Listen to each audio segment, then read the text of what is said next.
Start. अभी माननीय मालवीय जी ने एक बात की ओर संकेत किया कि इस समय देश में संविधान की चर्चा जोरों पर है। मैं स्वयं भी एक दो अवसरों पर इस प्रकार की चर्चा कर चुका हूं कि संविधान में अवश्य ही संशोधन होना चाहिए।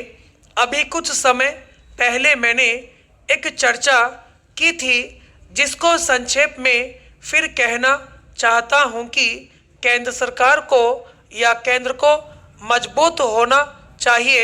इस प्रकार का प्रावधान हमारे संविधान में संशोधन करके किया जाए, चाहे नई संविधान सभा बुलाकर किया जाए या कोई और पद्धति लागू करके किया जाए, जिससे राज्य सरकारें इतनी उच्छृंखल खलने हो जाएं कि वह कभी संविधान में प्रदत्त स्वायत्तता का अनुचित लाभ न उठा सकें। मैंने जिस समय यह बात कही थी उस समय भी यह भी कहा था कि मैं केवल इस बात को भविष्य की दृष्टि से नहीं कह रहा हूं, बल्कि कहीं कहीं इस प्रकार की सरसराहट प्रारंभ हो गई है। इसलिए मैं इस बात को आवश्यक मानकर कह रहा हूं कि इस देश को एकता के सूत्र में पिरोए रखने के लिए, देश की अखंडता को कायम रखने के लिए यह नितांत आवश्यक है कि केंद्र मजबूत होना चाहिए। राज्य सरकारें एकदम इतनी स्वतंत्र न हो जाएं कि केंद्र के निर्णयों की भी अवहेलना करती चली जाएं। उस समय मैंने कुछ उदाहरण भी दिए थे जिनको यहाँ दोहराने की आवश्यकता नहीं। इसी तरह से मैंने कहा था कि योजना तो केंद्र के हाथों में हो और बहुत सी चीजें जैसे अंतर प्रांतीय जल विवाद हैं, ये केंद्र के हाथ में रहें ताकि देश को केंद्र की दृष्टि से भी हानि न उठानी पड़े। किंतु अब जो प्रश्न विचाराधीन है वह यह है कि संविधान में अगर कोई इस प्रकार के संशोधन की बात आए, जैसे लोकसभा में एक विधेयक पारित हुआ लेकिन राज्यसभा में उसको उतना बहुमत नहीं मिल पाया, तो यहाँ से वह विधेयक पारित नहीं हो पाएगा। श्री भूपेश गुप्त से मैं अधिकांश विषयों में असहमत रहता हूँ, लेकिन यह जो विधेयक उन्होंने रखा है, जिस पर खुले मस्तिष्क से यदि सदन विचार कर सके तो उसमें आपत्ति क्या है। थोड़ा बैठकर इसकी संभावनाओं पर विचार करना चाहिए और मैं समझता हूं कि यह बात इस प्रकार की नहीं है जिसको स्वीकार न किया जा सके। आखिर लोकसभा जो जनता के सीधे मतों के द्वारा निर्वाचित होकर आती है, राज्यसभा का भी उतना ही दायित्व है कि जनता के चुने हुए प्रतिनिधि जो हैं, उनके चुने हुए प्रतिनिधि यहाँ पर आते हैं।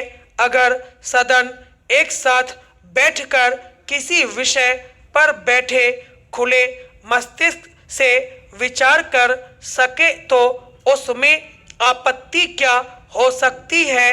तो मैं समझता हूं कि श्री भूपेश गुप्त ने सैद्धांतिक रूप से जो प्रश्न हमारे सामने उपस्थित किया है, जो हो सकता है अभी विधि राज्य मंत्री उसको इस रूप में स्वीकार न करें, लेकिन इस विधेयक पर इस प्रकार की कोई आपत्ति नहीं होगी।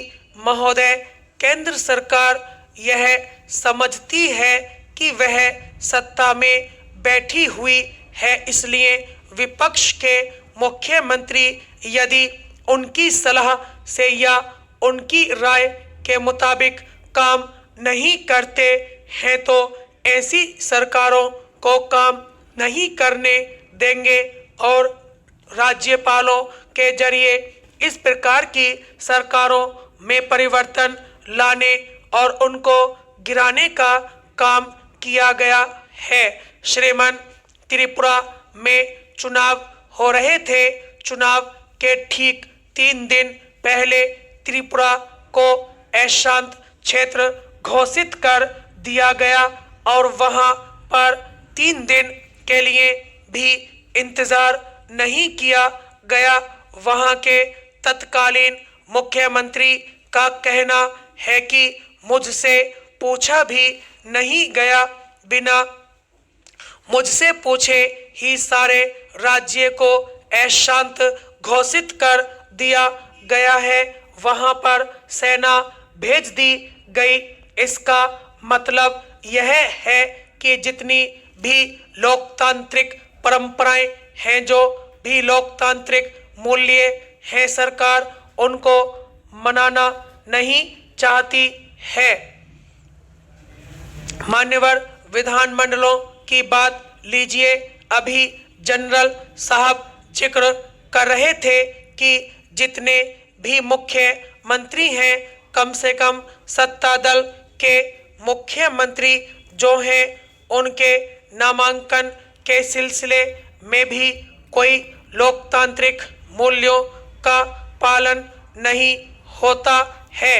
अभी राजस्थान के मुख्यमंत्री का बदलाव हुआ। सत्ताधारी दल का मुख्यमंत्री हो या दूसरा, वह जनता के प्रतिनिधियों द्वारा चुनकर विधानसभा में भेजे जाते हैं।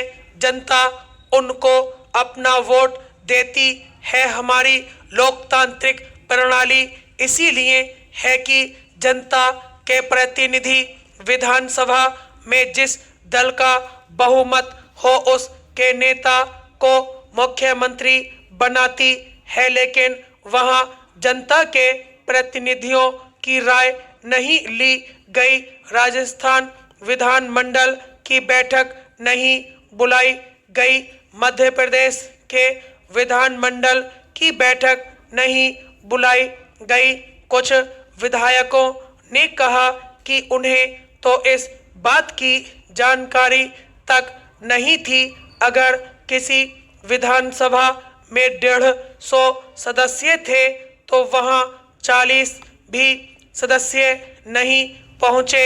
इसका मतलब यह है कि हमारे यहाँ जो विधान की प्रक्रिया है, जो संवैधानिक प्रक्रिया है, उसके प्रति सरकार के मन में कोई आदर नहीं है। श्रीमान, न्यायपालिका की ओर ध्यान आकर्षित करते हुए मैं आपको बताना चाहता हूं कि सर्वोच्च न्यायालय में करीब 9 जजों के पद 2 साल से खाली हैं।